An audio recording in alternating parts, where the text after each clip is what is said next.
Hi, everyone. Welcome to the session today. Today's Readers Club session, as we know, is about the Inside the Writer's Mind with Gail McConnell. It's lovely to see you joining from different parts of the world. Please share in the Q&A section from which countries you have joined. It would be very good to know that. I'll give a minute before everyone, so that everyone settles in, and then we'll start the session. I can see a few regulars who do attend our Readers Club every month have joined it and other programs as well. Good to see you again. All right. Yeah, I think it's a beautiful way to end the week with a light-hearted, uplifting conversation, especially with an author, isn't it? Well, today we have the privilege of hosting a conversation led by Alison Barrett, Country Director, British Council India, with our distinguished guest author, Gail McConnell. Well, after the discussion, you will also have the opportunity to ask questions directly to the author. We will unmute participants during the question answer session. Until then, we'll keep your microphones muted. We also encourage you to switch on your camera so that we can, capture a lovely group photo. Feel free to drop your questions and comments for Gail in the question answer section next to the chat. The chat option will be disabled for the session. And also the session is being recorded so that registered participants who couldn't join with us today due to time difference can relive and enjoy the conversation later. Yeah, welcome once more, everyone, and grab your tea, coffee, or your favorite beverage, sit back, relax, and enjoy this hour ahead. We look forward to an engaging discussion that explores the craft of writing, creativity, and the stories behind Gail's remarkable journey as a poet and as an academic. I would like to introduce the panel members who are there with us today. Gail McConnell, the author, who is a writer and academic from Belfast. Her debut poetry book, The Sun is Open, about her father's murder by the IRA, won the John Pollard Foundation International Poetry Award and the Christopher Evatt's biggest memorial prize. A Swedish translation was published by Ramos Warlock in 2025. Gail has also published Northern Irish Poetry and Theology and 2 poetry pamphlets, Forther, Mather, and 14, and is editor The Brimming Wall, Selected Aces by Ciaran Carson, forthcoming from Gallery in 2025. Gail received the Major Artist Award from the Arts Council of Northern Ireland and has made 2 arts features based on her poetry and 1 on Seamus Heaney for BBC Radio 4. Gail is reader in English at Queen's University Belfast. Gail's acclaimed work is featured in our physical libraries and will soon be available on the British Council Digital Library as well. The digital library spans more than 30 countries, serves over 170,000 members as of today, and offers year-round UK curated programs. Thank you, Gail, for your time in the session today. We also have Alison with us. Alison Barrett, MBE, is the country director of the British Council in India, leading all operations across arts and culture, education, and English programs. Alison has worked for the British Council for over 28 years in a variety of country, regional, and global level roles in our teaching, examinations, and cultural engagement departments, building cultural and educational connections between the UK and our network overseas. Most of her career has been spent in the Asia-Pacific region, including in India, where she was based for 20 years between 1997 to 2016, returning as country director in 2023. From 2020 to 2022, she led the British Council's Climate Connection. It's a global program and platform for dialogue and action, connecting young people, policymakers, and sector specialists from the UK and over 200 countries together to tackle the climate emergency through arts and culture. Education, and English as well. She has specific interest in higher education, teacher education and development, and language education. Thank you, Alison. We are delighted to have you join us for this session today. Over to you, Alison.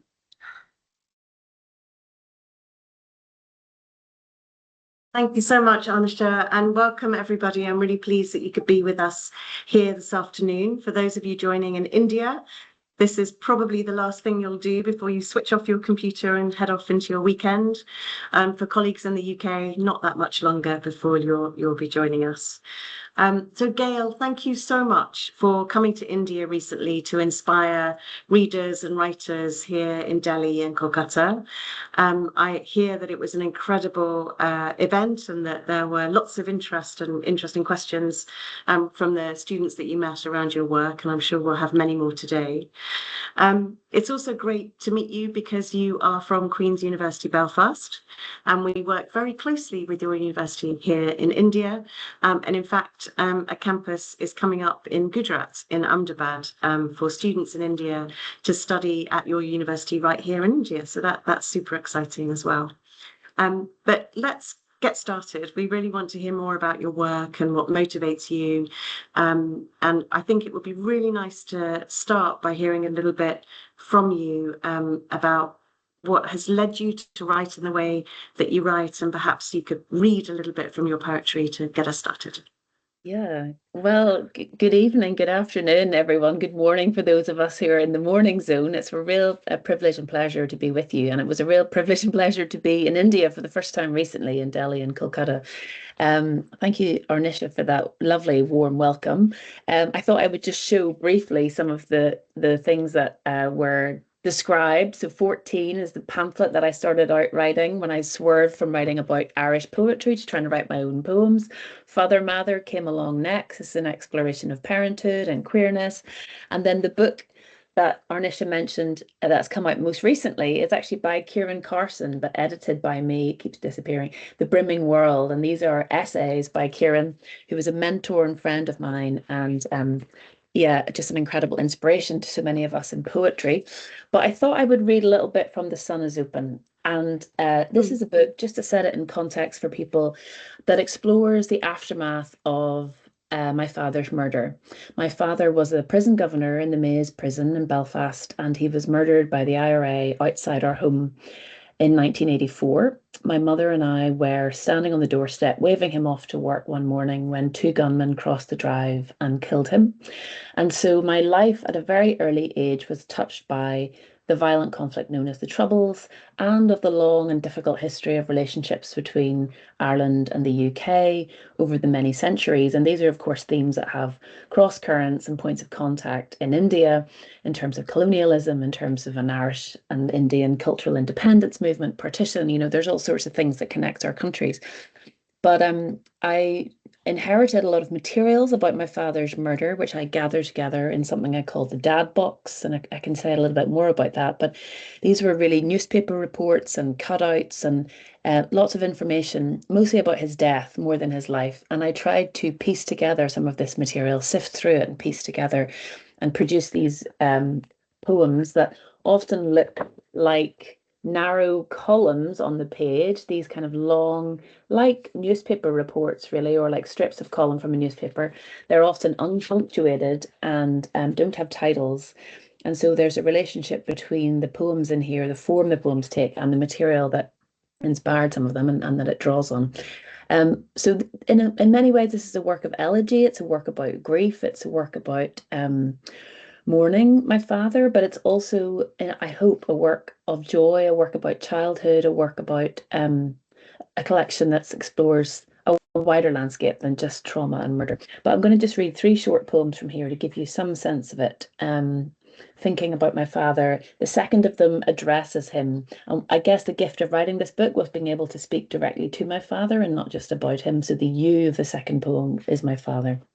So I'll just read three. My father rejoices. That's what it means. My name, I mean. But did he? What, if anything, was the source of his joy? Was there joy between us before he left? Or after he walks through the hall, the squeaky door saddle, across the tiles, walking outside into the morning, into those bullets sailing through the blue air, into perforation, into a heap, into gravel, an almost human shape, into death, into silence, or whatever comes after. How did we spin the thread that tethered each to each, me, you, me, How did we exist before these letters, all these sounds? I know sound we had enough to sound out the line between us. I had a sound for you. By it I called you Daddy. You had one for me, the name you gave me between 1 and 2 syllables. Gail, you called me, your twice voiced daughter. Look to the mountains. Help will come. Let your awake guard you. The sun will not hurt. Day, moon, night, come and go. I think I'll leave it there. Thank you so much, Gail, for sharing that with us and for giving us a glimpse into the form and the meaning that you really try and bring forth. It's so powerful, and it must be so challenging to write about something so painful, but yet with such beauty. I mean, how do you go about? How did you sort of choose the form that you've chosen, the approach you've chosen? Yeah, I had written about my father's murder before in a very long poem called Typeface, which was about my experience of receiving a historical inquiry team report about my father's murder. It was that commission was set up to investigate every death that occurred during the conflict known as the Troubles and to write a report about each death. But when they produced that report, it was in the font Comic Sans. I don't know if people know that font, but Comic Sans is this kind of jazz hands, the cheesiest font really that you could imagine, the most Yes. casual and inappropriate. And so I had this experience of reading this report about my father's murder, and it had phrases like lacerations of the brain in it, but it was written in this font that was giving me, children's party invitations and come around for the holidays. It was a really jarring experience. So I wrote this quite ironic and in some ways angry poem. I mean, and it was very much in the landscape of adulthood. But when I got to the end of it, I thought, no, I have more to say. And actually, I want to widen the lens and I want to let more tones and textures in. And the poems in The Sun is Open arose just from, in a way, the practical issue of I had this large box. I mean, it was a big IKEA, it's a foot deep, says on the side dad box, and it's sort of 8 inches thick with material about my father's murder and all of these newspaper reports, Hansard, where his murder was discussed in the House of Commons, the House of Lords, his student diaries, his guitar books, all sorts of things. And I just had this practical problem of how do I deal with all this material? How do I read it all? And I would take it all out of the box and I would spread it all over the floor and try to read it and look at it, but also be left with this question of what am I supposed to do with it? It had sort of been given to me by my mother and my aunts and my grandmother. And so I started typing out some of the material and I set up for myself this very narrow template in Word, this sort of column-like shape. And I've been interested in that form for a while. There's an author I love, Anne Carson, who writes in that sort of box. And I was asking myself, what could that box be useful for? Because before that, I'd written sonnets, I'd written villanelles, I'd written sort of very traditional lyric poetry. But I was thinking, what would that box be good for? And I started to realize that it could be good for including some of these reports, material from some of these reports about my father's murder, mirroring the shape of the cutout, mirroring also the Old Testament columns. I spent a lot of time in church as a child, and there's a lot of Bible in this. The last poem I read there was actually an erasure poem of a psalm. So the psalms come in, Samuel, Esther, lots of Old Testament figures come into these poems. So the form has a relationship to the Bible too, I suppose, and the ways that gets in. And also just this idea of the box of sort of containment, the box that holds the archive, maybe even, the coffin, or the idea of just this very kind of compressed poetic space to think about difficult themes. I sort of wanted that sense of intensity where every word would have to count. And it also gave me a way to type continuously without having to choose where to break the line. Because I suppose what separates poetry from prose is that, it has line endings. You have to hit return and choose where to break the line. And I had this feeling when I was writing these poems that so much was breaking. The subject matter was about us being breaking news. It was about the brokenness that comes in the aftermath of death, with grief. And I thought, I don't want to have to make the decision about where to break the line. So when I typed into this sort of box like template, I didn't have to make that decision. It would just sort of make those decisions for me. And then afterwards I went through and thought and made, chose actually where each line would end. But in the practice of writing, it just gave me a kind of compressed shape to write into. And that seemed to work, and it seemed to release things, because I think because I had to sort of narrow down it, and I didn't just have this literally wide page to work with. It sort of it focused my mind in interesting kind of ways. And I also had this found material. So what became interesting to me was that things like the first aid instructions, that generic material that was printed inside my father's diary, that had sort of, resuscitation directions, begin with the victim on his back, place your mouth over his mouth. These directions for bringing someone back to life, they began to speak to me in new ways, because in a sense, I was trying to, in some way or other, to sort of remember, if not to reanimate, my father, and thinking about trying to, that moment that had passed, of being able to bring him back. So those sorts of things became interesting to me too, sort of writing this as well. And I didn't really think I was writing poems or writing a book. I was just sort of trying to cope with this material, type it out and look at it. But increasingly, as I would write out, verbatim from the reports, my own voice sort of appeared in the middle of that material too. And I guess the form, perhaps, maybe that was a way of making it easier for you to deal with such, difficult, sensitive, personal information, and to really make, I don't know, was it compartmentalizing.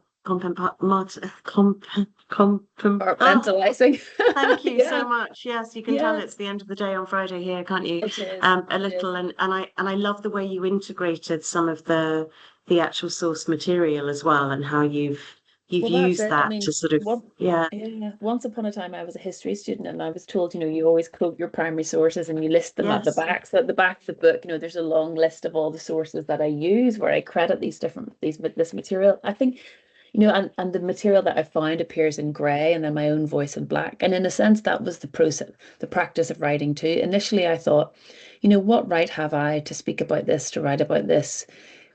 There was a real strong sense in which I had been given everybody else's narratives and perspectives about my father. I had the IRA statement about his murder. I had, politicians commenting on it. I had, newspaper coverage. I had references about my father, and I had all these competing versions of him. In one case, the IRA, he was seen as a screw. He was seen as representative of British state power, that he deserved to be murdered. I had other reports that, suggested he was a kind of martyr figure, husband and father, a religion, all these competing versions of this person that I couldn't actually even really remember. And I thought, where am I in all of this, and what can I say? Can I say anything, or has everything been written already? In a sense, I felt like I'd been given so many stories about my father, so many versions of him, and yet he was nowhere to be found. And I kind of wanted to try to sift through that material and ultimately come to be able to, speak with him, and to imagine the relationship I had with him, I suppose, and also to find my own way of using that material to say something about the very personal experience of grief, beyond the kind of political narratives or the ways in which his murder could be spun, to say something about loss, because loss is what we all have in common. I mean, loss, we all face loss. We all lose those ones that we love, whether through traumatic violence or illness or the passage of time.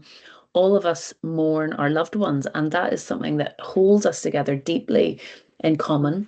And it's something that poetry has always articulated, the elegy, that form of public and personal sort of lamentation, grief. It's a really important form for us culturally, and it's why we hear poetry at funerals, for example, and it's why people often turn to poems in times of great sadness, because it really can be that thing that not only comforts us and provides consolation personally, but connects us to each other and reminds us that we are less alone, even in the act of grief, really. And it's one of the things that I love about poetry. I come from a tradition, Seamus Heaney, Kieran Carson, Paul Muldoon, who have written elegies and have written about the conflict in the north of Ireland. And part of that work is about the work of grief and about articulating great loss. But through that and through language, coming out the other side and be able to say something new, and even something at times joyous or hopeful.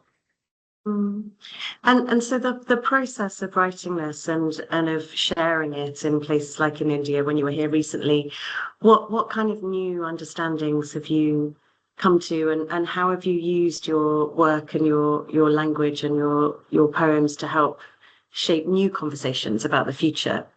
Yeah, it's really interesting. I suppose one of the things I've come to realize is that becoming a parent myself helped me imagine my relationship with my father. So Right. for a long time, I couldn't remember my father. I had no visual memory of him. And again, so there was that distanced feeling. But when I became a parent, I understood that, even in a year with my son, we had lived so intensely together, body to body, songs, nonsense, gobbledygook. And then as he develops conversation, talking, attachment, but it all happens so early and so intensely. And so when I was publishing The Sun is Open in 2021, as it happened, my son was 3.5, and that was the age I was when my father was murdered. And I was the same age my mother was. And so I was thinking back up through the generations and down through the generations.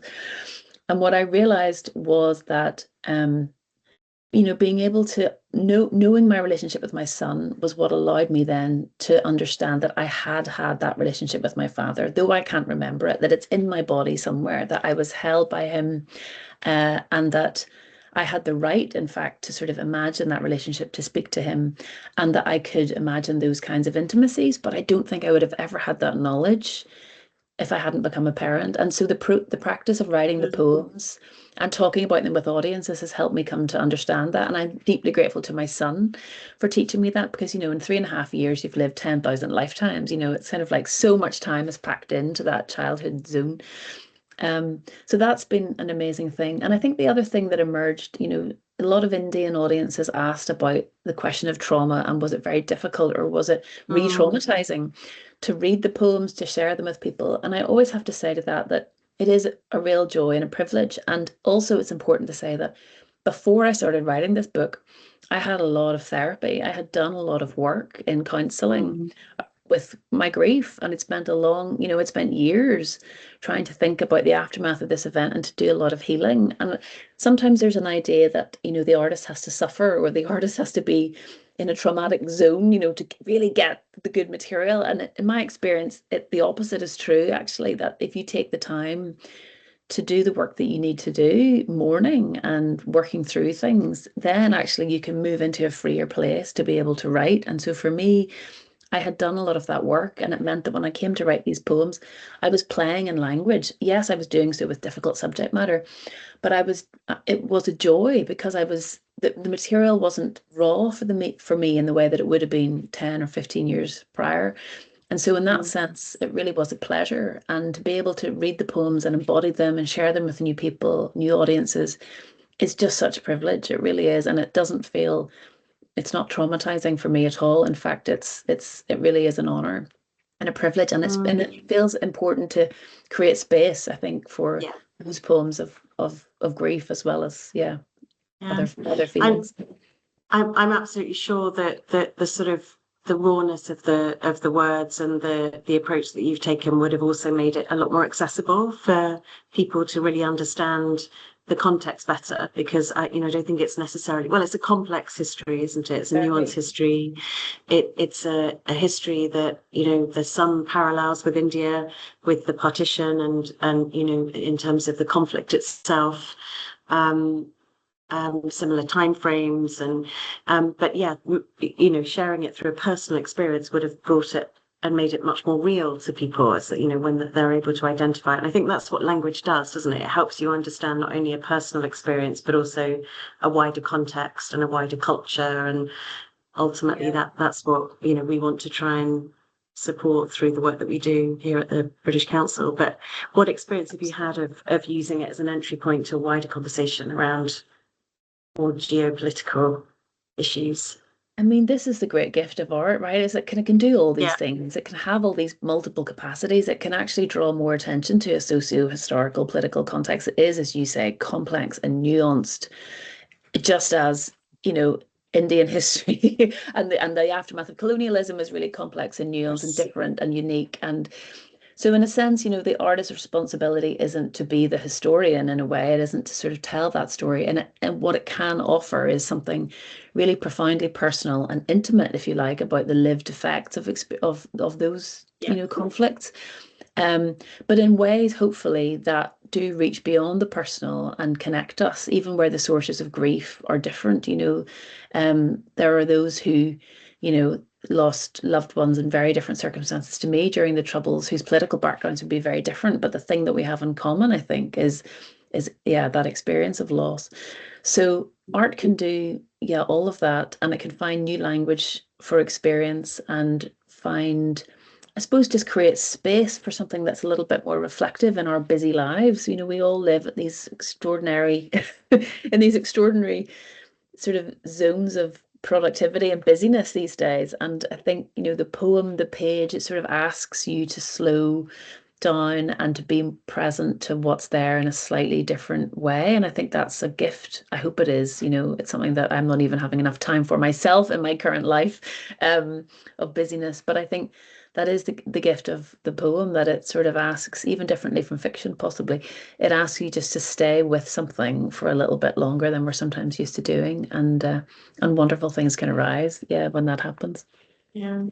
So how do you do that? Thinking a little bit about the process of writing. You're an academic, you're a mother. I'm sure there are hundreds of other hats that you wear at different times. So how do you make space for the writing? How do you go about it? Are you quite sort of methodical and you have an hour where you always write, or how does it work? Exactly. It's a really good question. The poet Michael Longley, who we lost last year, very sadly, wonderful poet from the north of Ireland, he used to say, if I knew where the poems came from, I would go there. It's this great sort of mystery around sort of inspiration. And in a way, it's true that, I think slightly differently from prose writers, possibly, who have the shape of a novel in mind and have the characters and the plots driven. There is sometimes an element of mystery and of kind of inspiration, visitation, all of those things. It is actually kind of true. I used to think it wasn't, but it is. So for me, it really depends. I'm currently very bad at making time for my writing. So my academic life and travel in the last sort of few months has been mostly what's been in my diary. And so I do go through periods, and it's probably worth saying too, I do go through sometimes quite long periods of not really touching my work and not writing. But then equally, I love the intensity of a writing retreat. So we have a few really good writing retreats in Ireland. There's one that I love to go to, the Tyrone Guthrie Centre, and I will often take a week and just squirrel away. I'll sit up in a room for sort of 8 or 10 hours a day and will happily be reading, writing, thinking, going for walks, just fully present to whatever it is I'm working on. And that is a really good way for me to focus. I think partly because, having a now 7-year-old and busy life, sometimes in an hour, I can't even settle for long enough to get much of anything done. And so I need those longer periods. But there are times when, even when you have that space and time, when it just doesn't work, nothing comes. You have the space and time, but nothing arises. And I think over the years, I've had to learn to not panic when that's happening. To know that, a lot of writing is not writing, actually. There's a lot of writing that's about experience and living life, and reading is a huge part of it. Exactly. Drawing inspiration, gathering notes. I mean, doing all this kind of note taking, all of this work that doesn't seem like work, but it is actually contributing to the process of whatever it is you're going to actually end up producing. And you sort of have to learn to trust that a little bit, and to trust that something is going on at an unconscious level, even, that will in the end be fruitful. But at the time, it just feels like you've got the panic of, I'm not at my desk doing it. I've got nothing I can point at and say, there's a poem. And honestly, I haven't had that feeling for a while. And then sometimes you're editing, you're working on something, like I have something sitting on my desk now that's, a book draft that I'm sort of editing. And so that's a different kind of work again, because you're not in that active creation where you can sit back and sort of punch the air and think, look what I did. But you're just sort of tweaking things and making it better. And it's important work, but it's not quite as satisfying. So it's a very varied process, and it has loads of ups and downs and twists and turns. And it's unique to everyone, because some people work very well in a very disciplined way, but I am a bit more chaotic, probably. I mean, what probably is common is the point you made there about writing is also about reading. And I mean, I just really don't think you can be a good writer if you're not also a voracious reader of all different kinds of things, because that's what gives you the sort of the ability to reflect and to learn and to grow in different ways, right? It's so essential, and it's what we, all of our creative writing students who want to know how to unlock, the secret of really good writing. It's, it is always read more as well, and it's why we have English literature and creative writing combined at Queen's, because you just need to be reading really widely to discover what's out there, what possibilities are there, the kind of history of writing, but also then as time goes on to find your sort of chorus of writers who just resonate for you in particular ways, aspects of whose work you might want to emulate, or aspects of whose form you might want to borrow, or indeed things that you value in their work that that you want to do quite differently in your own. And we gather to ourselves, maybe 4 or 5 writers for an individual project,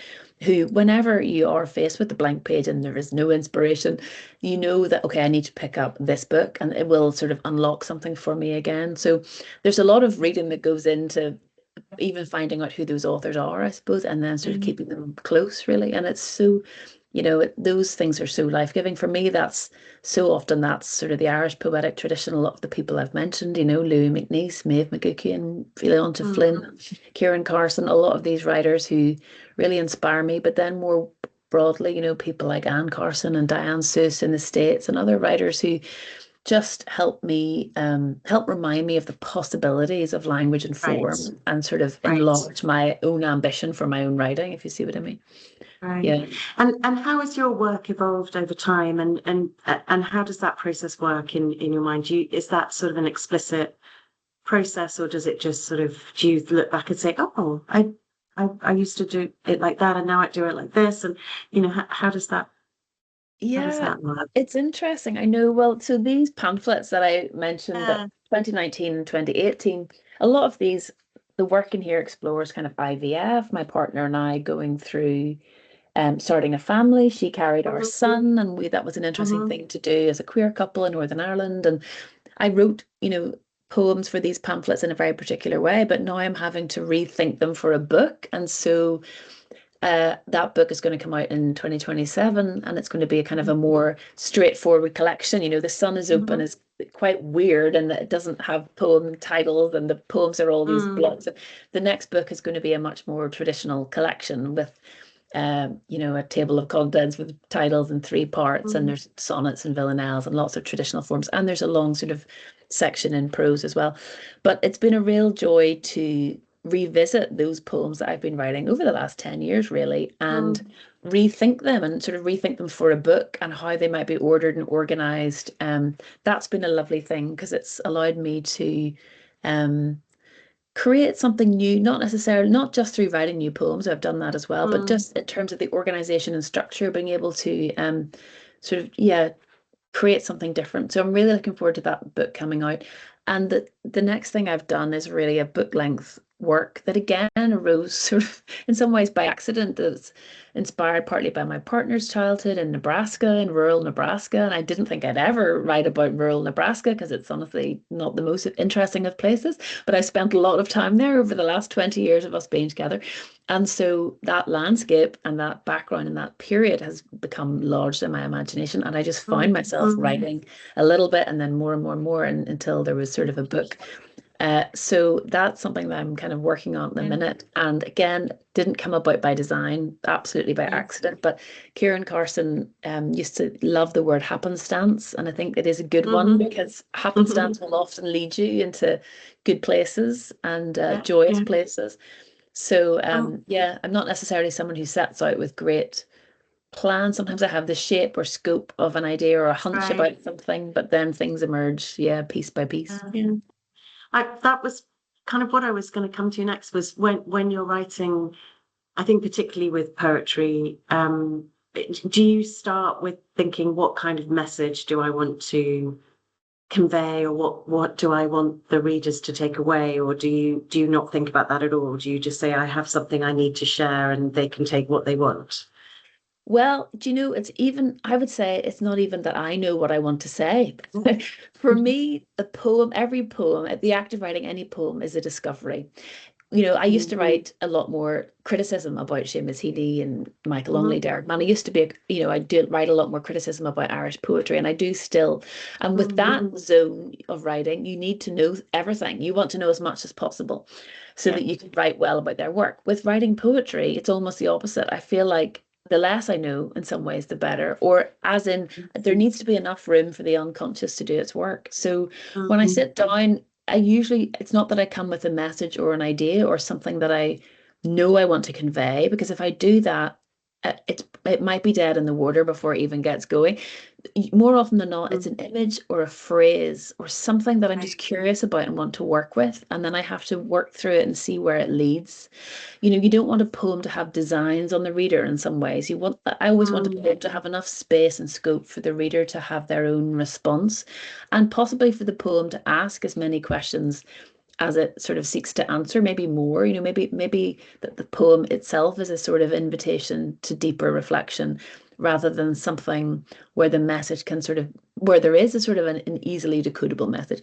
So in that sense, it's always about discovery for me. I've written in 14, for example, I've written some poems about creatures. There's a poem in here called Worm. There are poems about a narwhal, an octopus, and I sort of like, why am I writing about these creatures? I address the worm. I talk about the labor of the worm working in the dark and eating and fertilizing the earth. And I was sort of like, why am I doing this? Why am I writing about the octopus who, when the limb of the octopus is severed, the limb, the octopus will self-heal and will grow a new limb. And then I began to understand, okay, these are creatures who know how to live in difficult conditions, in darkness. They're creatures who know how to survive challenge. They're creatures who know how to adapt to challenge. They're creatures who are telling me something about ways of living, human ways of living as well as non-human. And so that's something that I didn't even know I was curious about, but sort of by looking in one direction, at these creatures and trying to write about their bodies, I made a different kind of discovery. And so then the poem, I think, shares with the reader that discovery too. And I suppose it's things like that. That's what I mean about sort of not knowing, a valuing of not knowing, so that then I can discover something in language through description and through image that hopefully then the reader can kind of come with me as well. And find out something new. And discover different things on different readings as well, isn't it? Because that's the great thing about any kind of literature, actually, is that you understand different things every time you read. But what advice would you give somebody who's not that familiar with poetry? Poetry is not something that they come to naturally. They might be a little bit anxious about reading poetry. How would you help them access it? Yeah, so I think anthologies can be amazing. I feel like, where is it? I can show this.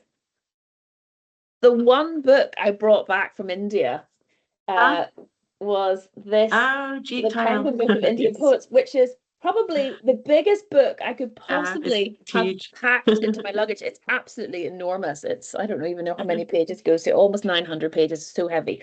But I brought that back. But anthologies are a great way to discover poems. There's so many good anthologies now and you'll maybe have, half a dozen poems by, could be as many as 50 or 100 poets, sometimes on a theme or an issue, sometimes by country, sometimes by genre, sometimes by all kinds of things. But I think anthologies are wonderful for just discovering new poems and new poets that you've never heard of, and you often have little short introductions by the editor that will tell you something about their work, and it's just a nice way to dip in and out of poems and find out what you like. And if you only like 5 in an anthology, then great, you found 5 new poems that you enjoy. So I might direct people to those. I mean, there's so much good poetry being read online and in podcasts and in events like this. I think hearing poetry is so essential. I think hearing a poet read their work is always a wonderful thing. But I think that's the thing. It's sort of that opens up the musicality of it, because it's all about sound, really. The root of the lyric is in the lyre, the instrument. It's sort of this relationship between poetry and song. So hearing it is wonderful. And I've got really into listening to audiobooks for the same reason, especially when it's the author that's reading it, because it just brings you so close to the cadence of their voice, and that you just get so much meaning from hearing a writer read their own work.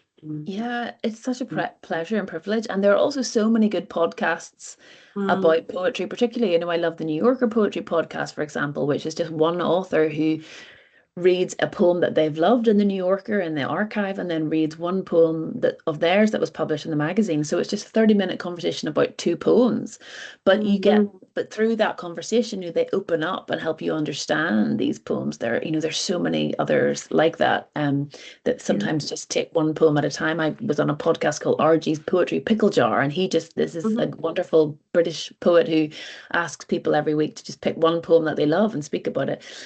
So there's lots of things like that I think really help open up poetry for people, because I know people do have the fear sometimes, and some of us have been through poetry at school in ways that were not necessarily inspiring, and possibly where we felt a little bit fatigued by spending 6 weeks trying to understand one poem or something like that. Yeah, exactly. I can remember that with poetry of Beowulf. Yes. So just a final question before we hand over to Anisha. I think we'll have questions from the audience, but anything about when you've been traveling and speaking to readers and different audiences in different places, anything that's really particularly surprised you about people's reactions to your work, things that you didn't expect? What would I say? I think, in India, the overwhelming feeling was just being amazed by people's curiosity and interest. Right.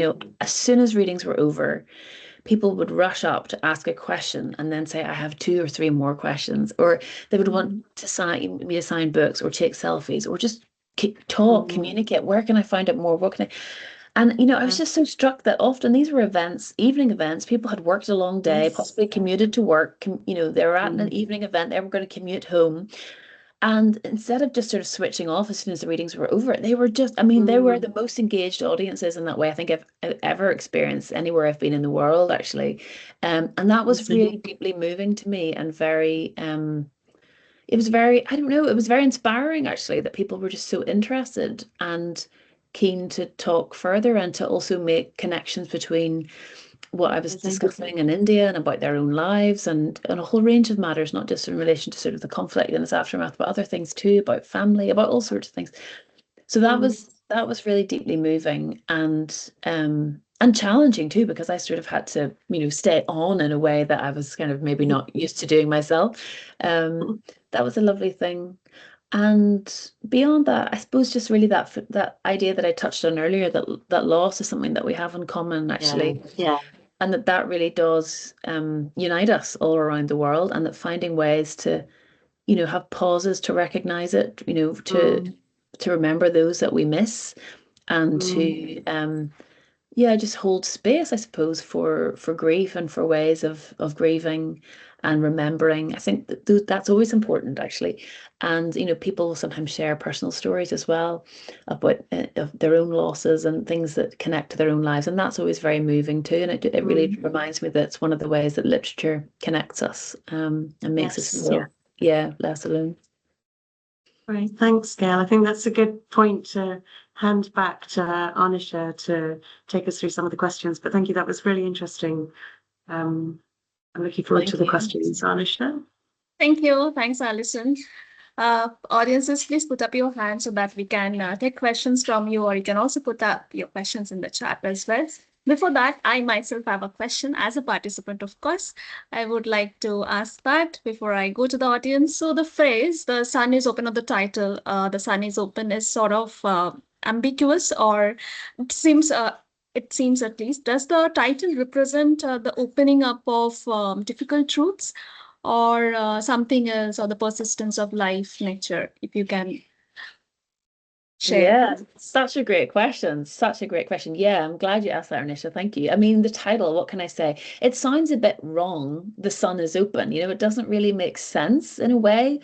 And in a way, I wanted that quality in the title, because there is something about these poems about not making sense, or things being a bit wrong. And I use the word just and talk about what is not just. And in a sense, there's a way that, these poems are all thinking about this large trauma as being something that is itself kind of wrong and unjust and, out of kilter in a way.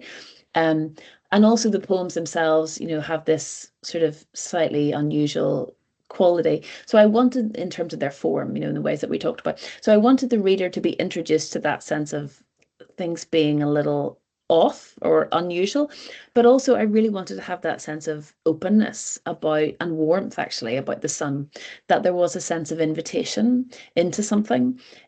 Finally, the phrase actually appears as the very last phrase in the book. And, this is not a spoiler by any means, but the last part of it reads, "The slaters are at home." Slaters are little wood lice, and I'm always thinking about slaters down on the tiles in my back garden.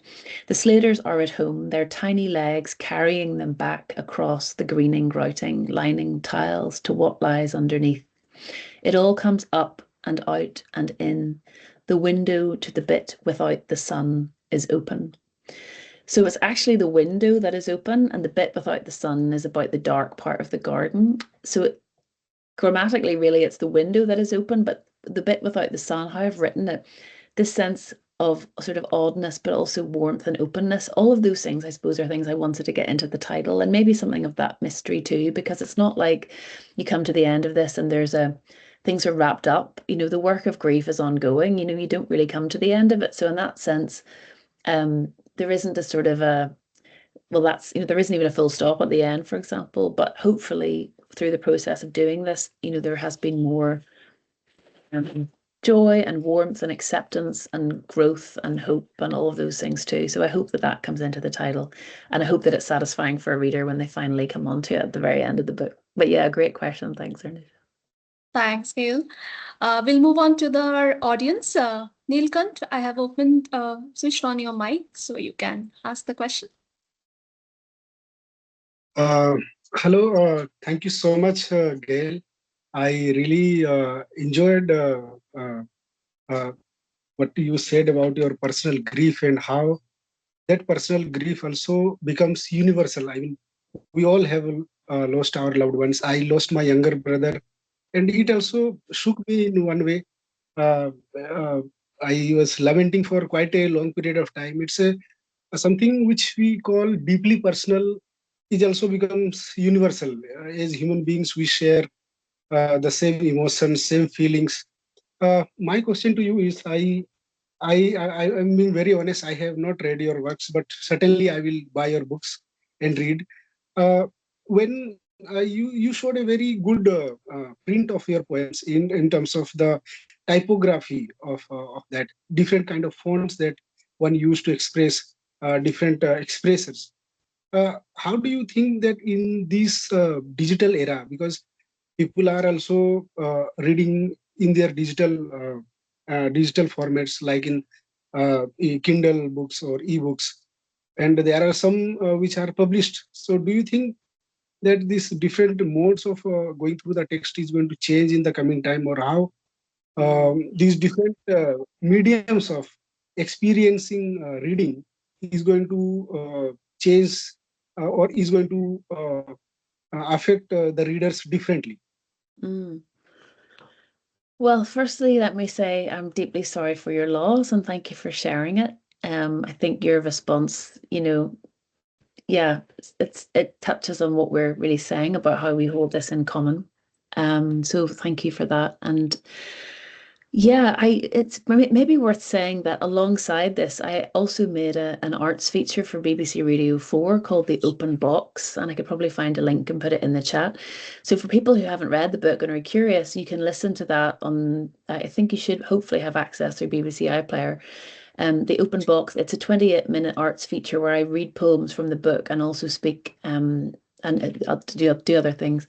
And I suppose, what's interesting to me is that alongside all of these like ebooks and digital ways of production that you're talking about, and I was really happy that The Sun is Open came out as an ebook, but we also still have this quite traditional older form of the 28-minute arts program, radio program, which I love as a kind of democratic medium that you can be sitting in a taxi or standing at a bus stop or in the supermarket or just and hear something on the radio that is surprising and new and interesting. So for me, making radio programs as well as publishing this book was a really important and joyous experience. I also made one called Father Mather about the pamphlet I mentioned earlier, which is also on as a podcast and available online.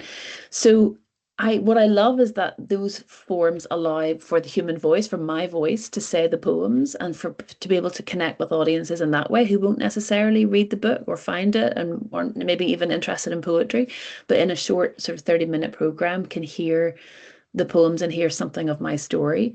So I'm excited for those digital possibilities, and I love that they make things available globally in ways that are yeah, because I mean, this is published by a small press, you've got limited distribution, all these kinds of things. So I love that the digital can also kind of democratize and spread things more widely. But I also love the radio program. So maybe I'll try and find a link here and put it in the chat. People are interested, but those I would maybe also direct people to that won't necessarily want to buy The Sun Is Open, and that's absolutely fine. But maybe you'd be interested in some radio. So yeah, thank you so much for the question. Thank you so much. Thank you, Gail. Shimonti Chaudhary, you have your hands up. You can ask the question to Gail. Hi, Gail.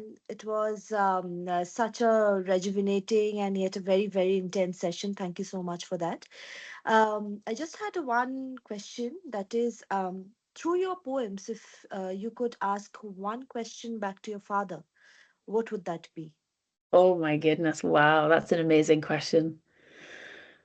Wow, I'd have to really think about it. And I haven't been asked that before. I mean, honestly, I think it would probably be something around either sort of why did you join the prison service, or what was it really like to work there? Because I think from what I understand, my father joined the prison service because he had visited a borstal and he wanted to work with young offenders, and he believed in the possibility of rehabilitation. I think he had some skepticism actually about the nature of the prison system, but he hoped that he could make a difference in the lives of young people. But then the troubles happened and everything kind of changed, and it became politicized, and the nature of the job just changed so drastically. And then he was sort of stuck in it at that point. And I know that he didn't really speak to my mother very much about what it was like to work there. I think he just didn't want to bring it home. But I'm really curious about a lot of that. And that would be really difficult subject matter to get into because his role was by no means uncontroversial. But I would be really curious to ask him either, ideally two questions really, but yeah, sort of why did you, in his own words, I'd like to know why he joined and what it was really like to be there. I don't know how I'd feel about the answers, honestly, but I would be interested to ask the question. Yeah, so thank you. That's a really that's a deep one. Thanks, Shimonti. Thanks, Gail. We'll take another question from Aninda. Aninda, you can go next.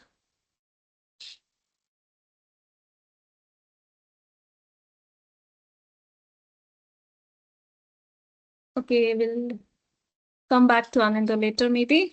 Megha, do you want to go next?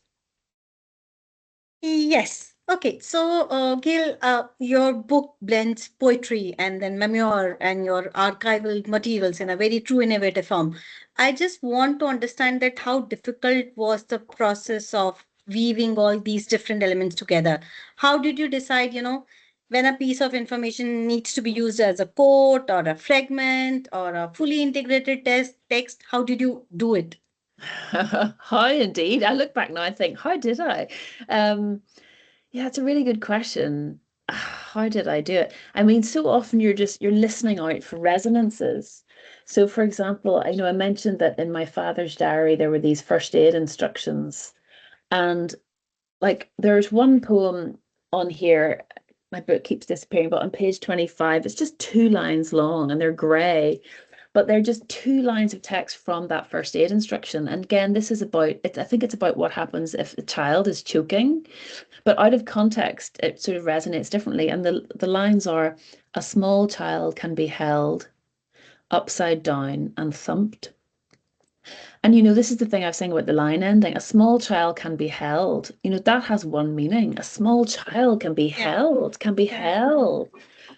But a small child can be held upside down and thumped is a very different prospect. And so I love the economy. This is about poetry's economy. I love that the economy of these phrases and how they can be placed can be so resonant. So at first you feel like you have something that's intimate and tender. And then with the second line, you realize you have something that's more violent in a way. And yet the purpose of this is to try to dislodge whatever is. I mean, I'm sure this is not what you're actually supposed to do. This is very old first aid instruction from the 1960s. I don't think these are instructions to be followed now. But the purpose was to dislodge something that would be causing a child harm. But in a different way, I suppose those lines seem to intimate something about my small child experience of this kind of thump of reality that hit me, of my father's murder, of this traumatic event, of witnessing it, of it being, being left, my mother and my mum, I was an only child, so just being left my mother and I at such an early age.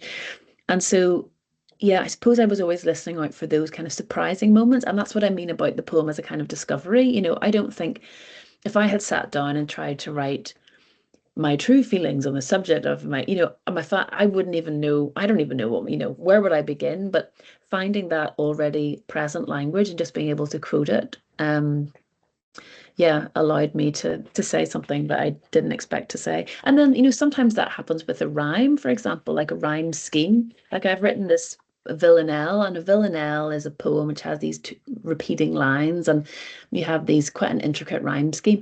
And two of the words I was using in that were mother and father, and I had to find a line that would end with the word mother, and I thought, what will it be?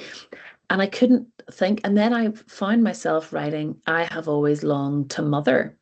And honestly, it was never a thought that had crossed my mind, because I'd been quite focused on the fact that I was quite resistant to motherhood and I had a lot of anxiety about it and I wasn't sure what it would be like, and especially in a queer relationship. And so when I wrote that line, I have always longed to mother, I thought, oh, it was like this moment of sort of surprise and revelation just for myself. And it was the rhyme, or trying to find a rhyme, that had led me into this kind of new knowledge, if you like. And that was such a surprising, I still remember it so well, such a surprising moment. And it was, again, one of those things where the happenstance of trying to write and of using form or using found material kind of led me into new discoveries, and a pleasure in language. So those are, two examples, I suppose, that might speak to answer your question a little bit. Thank you for it. Thanks, Megha. Thanks, Gail. Well, in the interest of time, we'll have to end the session, but we'll take Anindo's questions. Anindo, I think you have unmuted yourself now. Will you ask the question now? Am I audible? Yes, you are. Thanks to the British Council for bringing Gail down for the long night of literature. We had a great time. Gail might remember there was a man who pointed out Pele good, Maradona better, George best.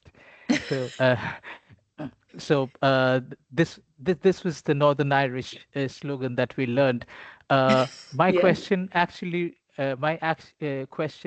is actually about something perhaps a little irrelevant to what you've said today, but there is a tiny group of us here who've worked very hard to dehallucinate voice hearing, and you've been involved in a major project to that effect. You could perhaps spend maybe just 60 seconds on that a little. It would be very beneficial for those who hear, and I happen to be one of them, unfortunately or fortunately. Thank you. Yeah, thank you so much. Yeah, so the Listening to Voices project, you will find on the website. I think it's listeningtovoices.org.uk. It's still live. This is a project I had the pleasure of being involved in.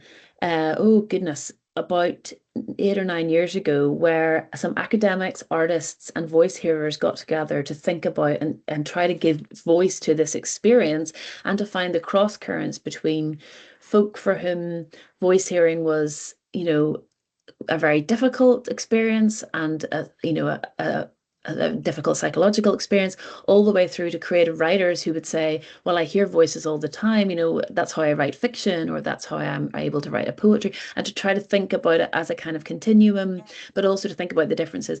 So we got together to collaborate and come up with some resources. We produced a guide to voice hearing that has a main body text that keeps being interrupted by multiple voices so that we can think about power dynamics and power structures. There's a sound piece where people describe lived experiences of voice hearing. And we also had an interactive guide, and these are all resources that are available on the website. It was an amazing project to be part of, and it really helped me understand something of people's experience. This is something that I know from within my family. I have a family member who has a diagnosis of schizophrenia and has described experiences of voice hearing, and I wanted to understand it better for myself a little bit. So that was one of the things that occurred, but it was just a really wonderful project to be involved with, and it feels like a distant memory. So thank you, now, for reminding me about it, and I'm really glad you know it, and I hope that it can be useful to audiences still. Thanks, Anindo. Thank you, Gail. Apologies, I won't be able to take any more questions today. You can send your questions, Pratima, Enos, and Amira, to us. I'll surely send that across to Gail, and we can share Gail's response to you. Well, thank you, everyone. Thank you for being such a wonderful audience and for joining with us today. Your presence and engagement made the session today truly special. A heartfelt thanks to you, Alison, and Gail McConnell, for an insightful and enriching conversation that offered profound perspectives on the writer's craft, creativity, and the power of storytelling. We hope you enjoyed the discussion, and we look forward to welcoming you in more such inspiring sessions in the future.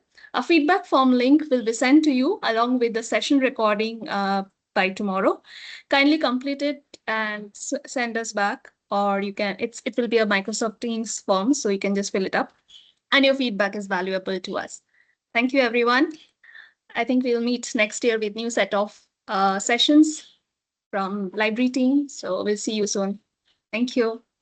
Thank you very much, everybody. And apologies, my camera was a little glitchy through the session. I realized at the end. But so nice to see you, Gail. Thank you so much. Thank you so much for the conversation. Thank you, everyone, for attending. This was a real joy. Appreciate your time.